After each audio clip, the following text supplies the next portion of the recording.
Hey everyone, Dr. Liebrice here with your Intro to Sociology virtual lecture week 1. So this is for my blended class on Thursday evenings. You'll see that there's a lot of overlap between this PowerPoint and the one for our in-person class. That's kind of the deal at the beginning of the semester, but you'll see it says virtual lecture here, and we're continuing what we already started during our in-person session, which is sometimes going to be the case throughout the semester.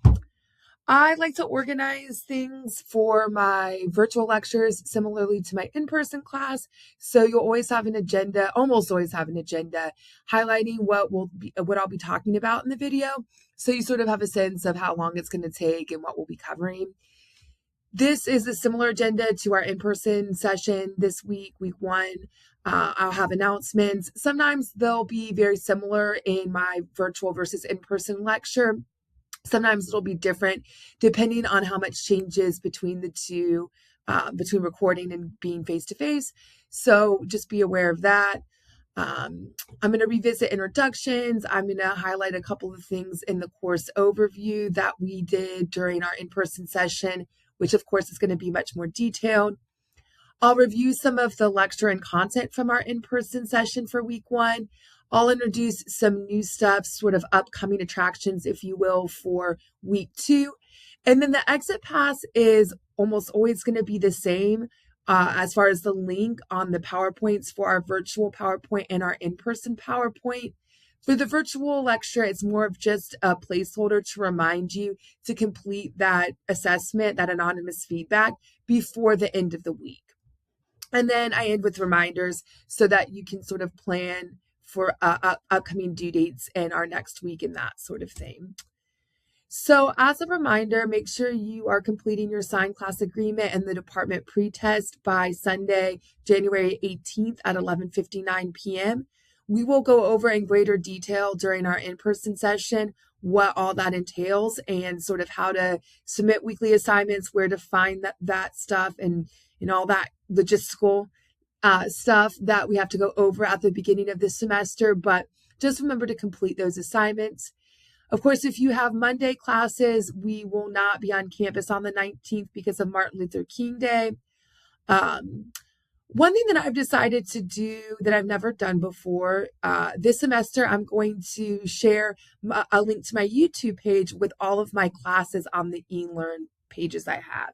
And so your class is a little bit unique in that because our classes have in-person, have online, you already were always going to have access to my YouTube channel. However, I have never linked it in the important documents folder the way that I am this semester.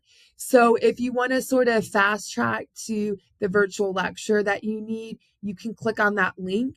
And then I will also include in each of the weekly folders on our eLearn page, there will always be a link to the virtual lecture that you need to watch for whatever week we're in. There won't always be a weekly lecture, but there almost always is. So just make sure at the beginning of each week, you click on the folder on our eLearn page for that week, and you look at what kind of material you have going for the week. Is there a virtual PowerPoint and a virtual lecture? Is there something else that you should be doing to prepare for our Thursday in-person class? Those are the types of things that you want to pay attention to. Allowing all of my students to have access to my YouTube channel gives you the opportunity to sort of make up material you may have missed. So let's say you miss an in-person class, being able to sort of browse all of my various videos might allow you to get caught up with something you missed during our in-person session if you're sick or you have a family emergency, God forbid, you get stuck in traffic, whatever the case might be. You'll notice that I have YouTube lectures and tutorials from last semester here at Sinclair, as well as previous semesters at other institutions. Lots of that content might be relevant to you all. For example, next week, week 2, when we cover research methods, you're going to watch a tutorial on how to find scholarly journal articles on the Sinclair College Library's website. And that's a tutorial that I created last semester for my students. if you need to watch something multiple times, like if we do a tutorial in class and that was not enough direction for you and you want to rewatch a tutorial or training multiple times, often I have a tutorial video already available on my YouTube page. And so that can be really helpful for those folks who need to hear something multiple times. With that said, there's a couple things to keep in mind. One, if you are watching a lecture or tutorial, any sort of content on my YouTube page for another class or from a previous semester, the assignments and due dates are probably not the same, right? Obviously, the due dates will never be the same. But the types of assignments students have done in my intro to sociology classes, that's constantly evolving. So if you hear me talking about an assignment or a due date from an old video or tutorial, don't pay attention to that. The best rule of thumb is to always pay attention to our course syllabus and our course schedule, which of course you can download from our important documents folder from our eLearn page. And so that course schedule has all of your homework, readings, assignments, due dates, all of that good information that you need to be successful in our class is centrally located on our course schedule. And then the other thing to keep in mind if you are monitoring my YouTube channel regularly is that watching content on my YouTube page, even if it's a virtual lecture, does not make up an absence if you miss our in-person class. I take attendance during every in-person class. I do have an attendance policy, which you should review in our syllabus. So if you miss an in-person class and your plan is to get caught up by watching something on my YouTube channel, just know that I will still take attendance in that class period that you missed, and that will potentially impact your end of semester grade based off of my attendance policy. So just be mindful of that. Don't rely on the YouTube channel to make up for a prolonged period of time that you may have missed for our in-person session.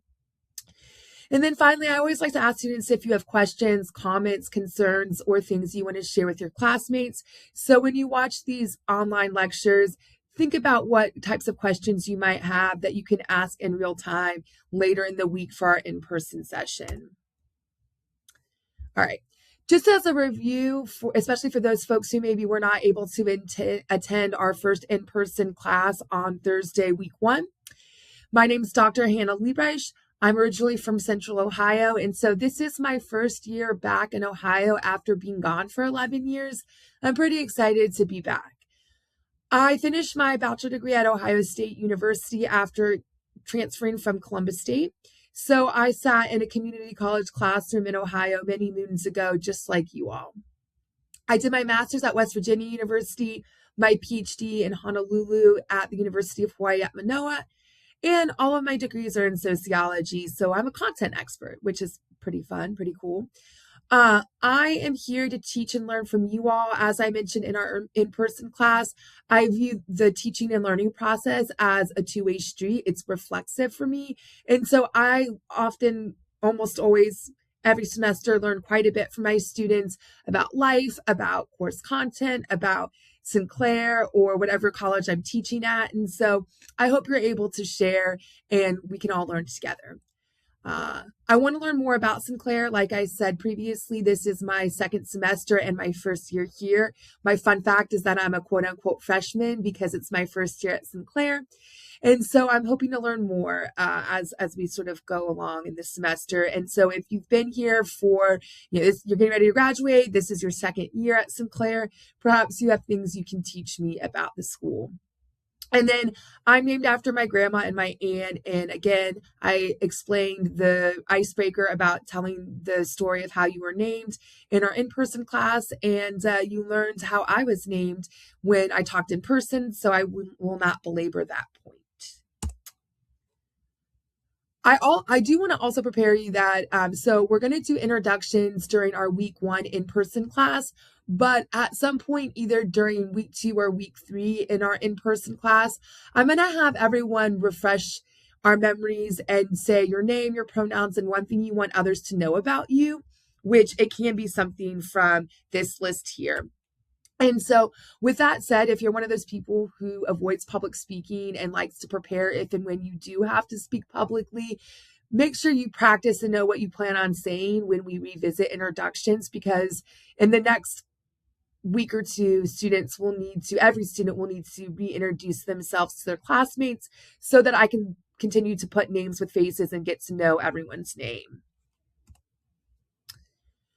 All right, so in our week 1 in-person class, we delved into pretty good detail regarding the nuts and bolts of our class and the different parts of the syllabus.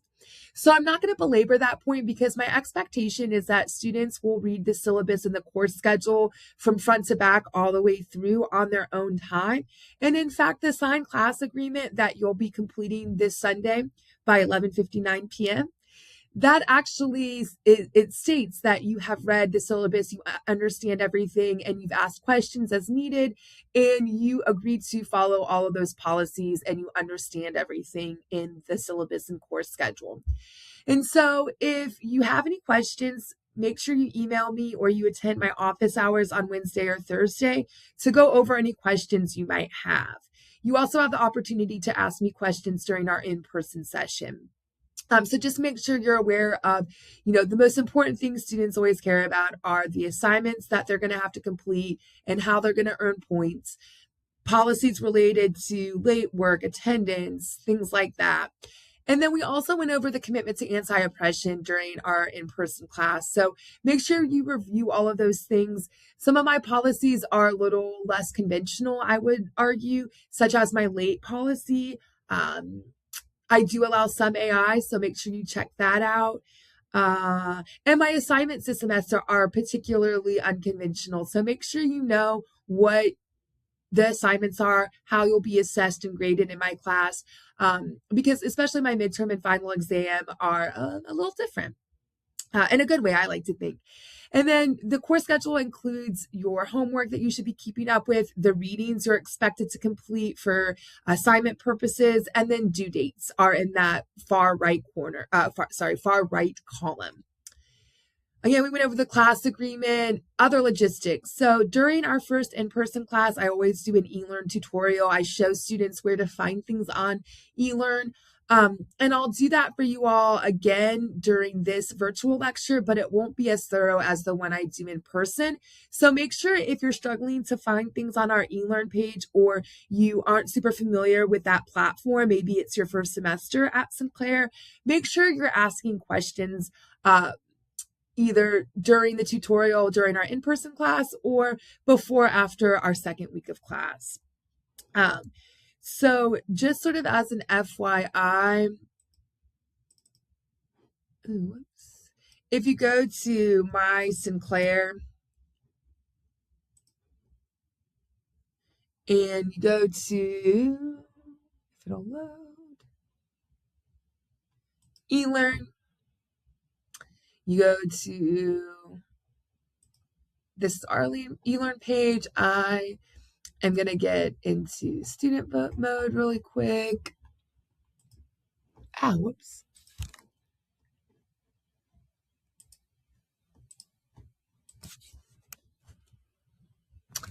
All right, so if you go to content and you go to important documents, syllabus, course schedule, a link to my Zoom office hours, here's the textbook, submit weekly assignments here. You'll see the department pretest and the signed class agreement are now available here. And this is also the same folder where other weekly assignments will be submitted. So for example, if you're following along in our course schedule, you should see that for week 2, you have a scholarly journal research assignment that you'll be completing in class. And so that will populate below the signed class agreement after the end of week 1. And that is where you will submit that assignment. And let's see. Again, here is the week 1 folder. Eventually, our eLearn page will populate with a week for, a folder for each week of the semester. And that's where you'll be able to find PowerPoints for our virtual and our in-person class. You'll also be able to find other resources such as the link to the virtual lecture and that sort of thing. All right. So that is the Cliff Notes version of the eLearn tutorial. This, I would say, is pretty typical of the class structure I use for my online lectures, except for it's a little more thorough because it's the first week of classes. Sometimes, however, there will not be a lecture video. Maybe I'll have you watch a documentary. Maybe I'll have you watch, for example, next week I'm having you all watch a tutorial on scholarly journal articles that I created last semester. So there's all sorts of different things that students might do in lieu of having 2 in-person classes a week. So I'm going to go over this during our in-person class, but in case you're only watching the virtual version, my expectation is that so our class meets once a week for an hour and 15 minutes. A traditional face-to-face class meets usually twice a week for an hour and 15 minutes, or 2.5 hours a week, generally speaking. That means half of your content is online because you're meeting half the amount of time my traditional face-to-face students meet. And so we'll do similar stuff during our hour and 15-minute in-person session that a traditional face-to-face class would do. And then the online stuff, you should be doing, at least an hour and 15 minutes worth of work in the virtual landscape. And so often that includes a virtual lecture and then some other things that you should be doing to prepare for class. Just as another example of sort of the difference there, my face-to-face students have more in-person assignments that they have to complete versus your class has more assignments that you have to complete outside of class, again, to make up that hour and 15 minutes where that we're not meeting in person. So that's sort of how I think about and organize the class structure for these blended classes. It also means that for some of the larger projects like your midterm exam, final exam, and group project, I won't have as much time dedicated during our in-person class sessions to working on those assignments and asking questions. So you'll want to make sure that you're keeping up with those bigger assignments and then you're coming prepared to ask questions at the beginning or end of class as needed. As a refresher, you will be doing weekly selfie entries. You will see that there is under the homework column, a selfie entry due almost every week. And so selfie entry 1 is due this week. Selfie entries, which sort of make up your midterm and final exam as discussed during our in-person session in greater detail. Each selfie entry should have a selfie photo, a weekly item.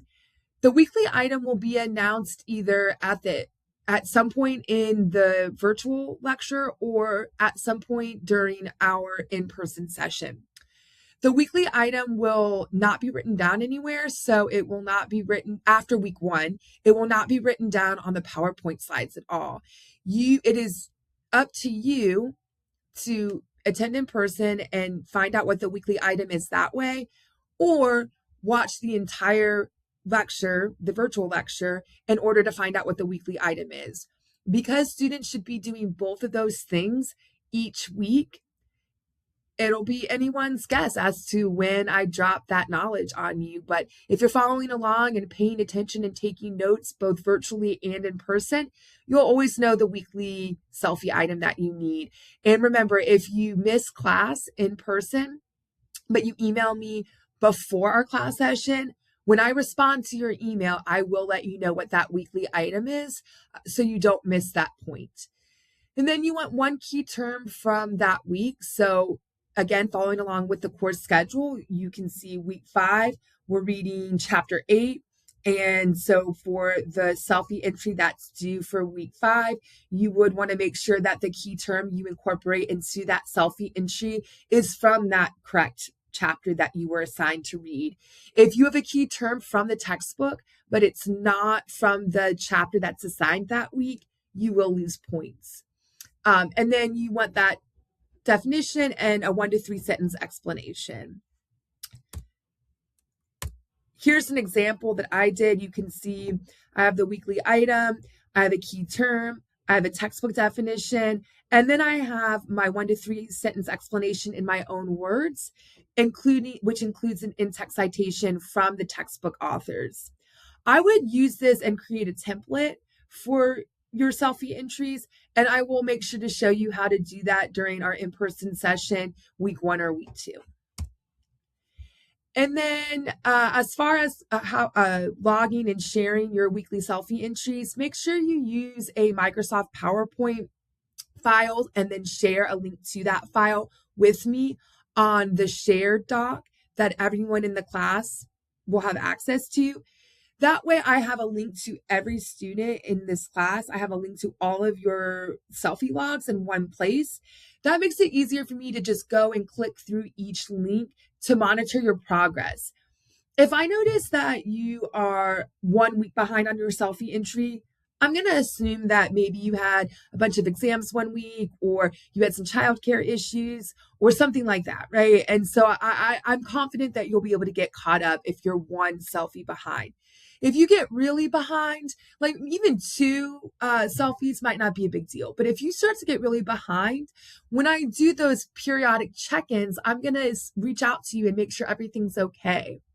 But it's okay to sort of work at your own speed to a certain extent. And so students in my other classes have been asking if they need to share their selfie entry homework each week. The answer is no, but I will monitor your progress periodically throughout the semester. So if you do get behind, don't get too far behind. And let's say life be lifing and something happens and you do get more than 1 week behind on your selfie entries, it would be a good idea to email me to let me know. That way, when I go in to monitor everyone's selfie progress, I know that I've already heard from you.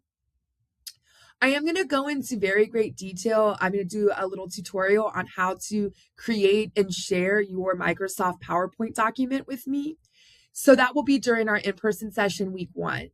If you miss the first week of class for any reason, you will need to make up that tutorial, especially if you don't know how to create and share that PowerPoint file. You'll want to make sure you either attend my office hours between now and week 2, or you can also talk to me before after class week 2. But make sure you're touching base with me if you had to miss our first class session so that you know how to do the stuff you need to do in order to build a foundation for your midterm exam and your final exam assignment. All right, without further ado, we're going to review some of the content and lecture stuff that we started during our first in-person class. I'll introduce some new stuff and we'll sort of end there. So without further ado, just as a reminder, sociology is a study of society. And so in person, we talked about how a lot of times folks confuse sociology and psychology. We sort of talked about the differences and nuances within those 2 fields of social sciences. And ultimately, I think that's sort of a good way to explain to your friends and family members what it is they're learning about in Social 1101. And then, of course, we have our founding fathers of sociological theory. We have Weber, Marx, Durkheim. This cartoon, which I cite here, I didn't create it, but I put all of this together. This cartoon is in order. And so Weber is most closely associated with symbolic interactionism theory, Marx conflict theory, and then Durkheim structural functionalism. And so you can see little blurbs about each of those theories. We'll talk in greater detail and do examples during our in-person class week 1. But you should be familiar with these 3 theorists and their associated theories. And actually, your textbook authors go into even greater detail about these theories in chapter 1 of our textbook. One of the other things we talked about that you really should be aware of is the fact that they were all writing about and during industrialization. So they're sort of responding to these rapid changes in the social world around them and theorizing about what's going on there.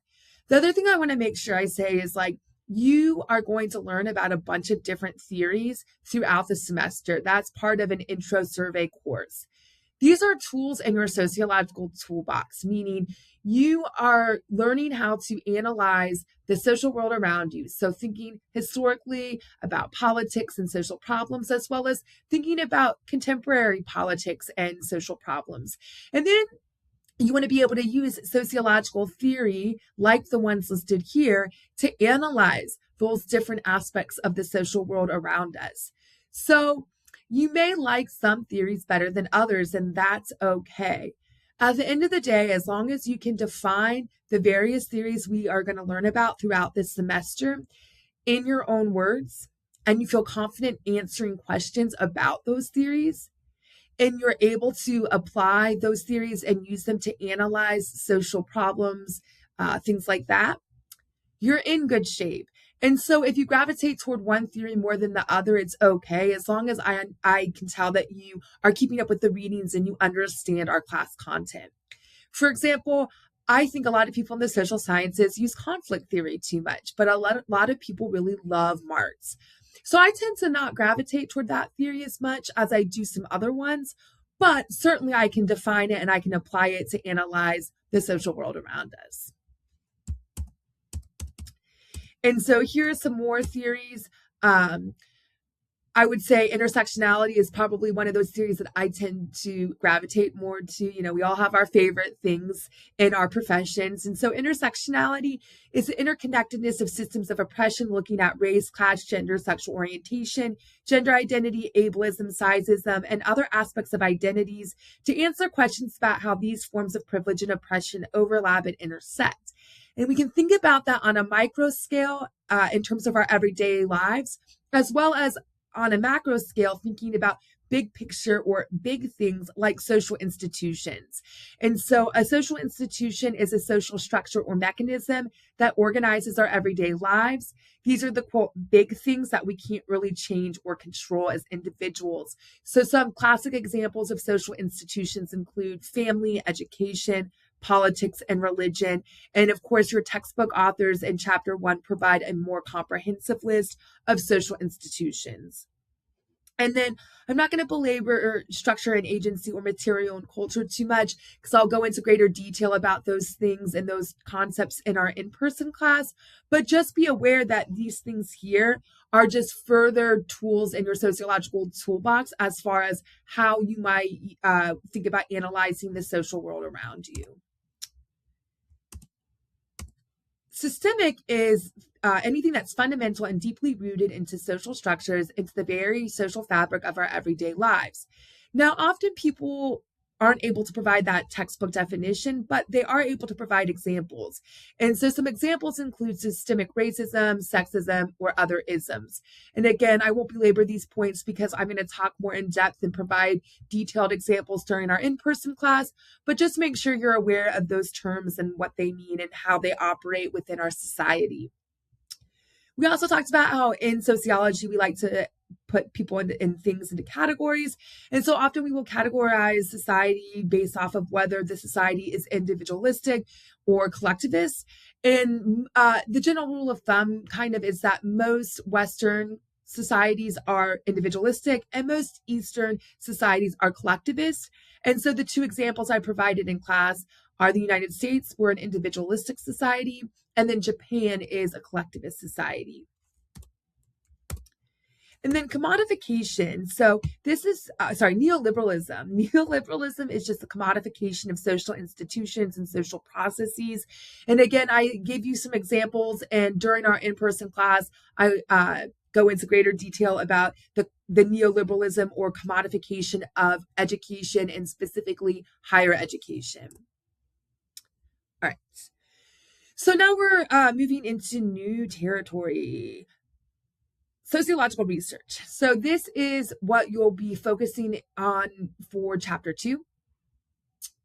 So you should be reading chapter 2 for week 2, and the title is literally sociological research. So one of the things I always say in my intro classes is that if you remember little else from your intro sociology class with me, remember 2 things. One, remember Weber, Marx, Durkheim, symbolic interactionism, conflict theory, structural functionalism. Like, remember those things, the people in the theory. And the other thing I would ask you to remember is the difference between qualitative versus quantitative data. And so, generally speaking, qualitative means you're dealing with words. So think about the sort of classic example would be a one-on-one interview, in-depth interview. But we can also do other forms of data collection that would fall under the purview of qualitative research methods. So focus groups or analyzing written documents such as laws, policies, uh, newspaper articles, newspaper coverage of a social problem would be a sort of classic qualitative example. Quantitative data is quantity, numbers, right? The root word kind of helps you there. So if you think about quantitative data, and sort of the classic example there would be survey data. You send out a survey to a bunch of people, you get those responses, you input them into some sort of statistical software program, and then you do a statistical analysis of that survey data. Now, with survey data specifically, you might collect your own survey, and that would be original data, but you may also use secondary data. And so that would be government data, for example. So if you want a large scale data set that can be very time consuming, using someone else's data set is going to be faster and often easier. So often social sciences will rely on government data sets collected like the US Census, or a lot of criminologists will use like the FBI Uniform Crime Report.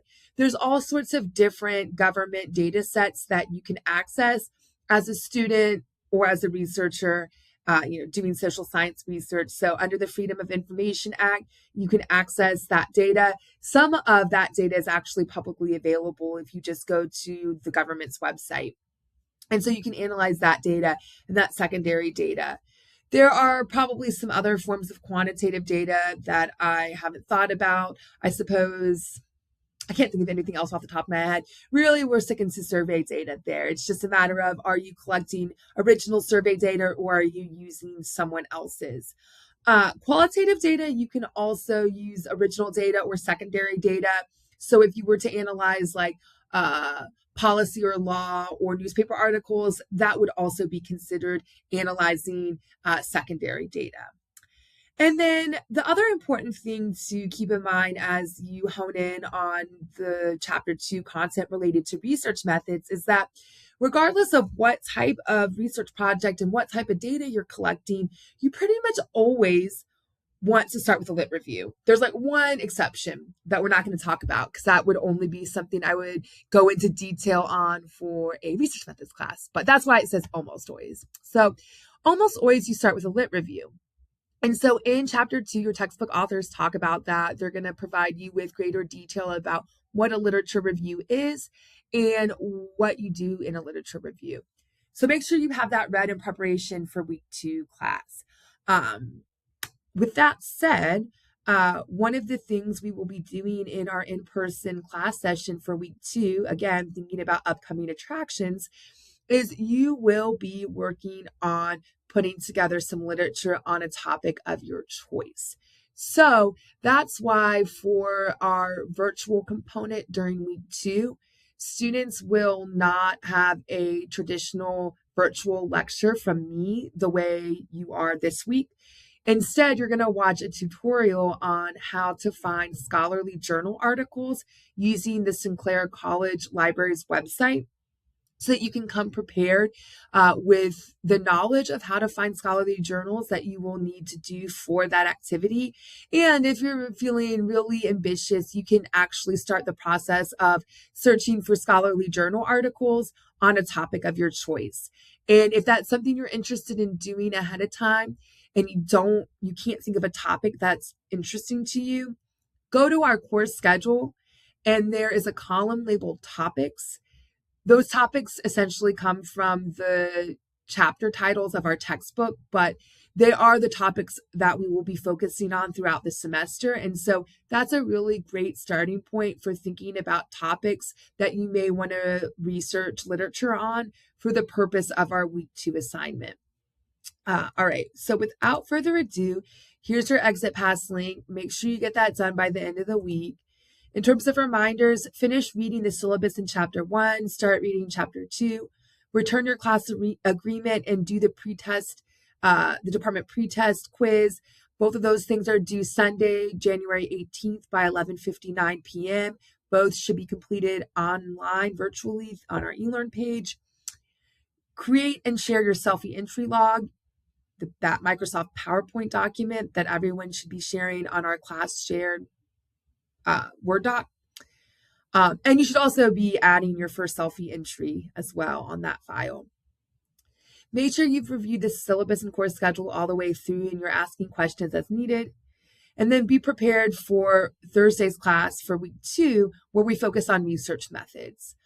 Other than that, here's my email address if you have any questions you think of. If you do have class in person on Monday, Wednesday, make sure you don't come to class on the 19th.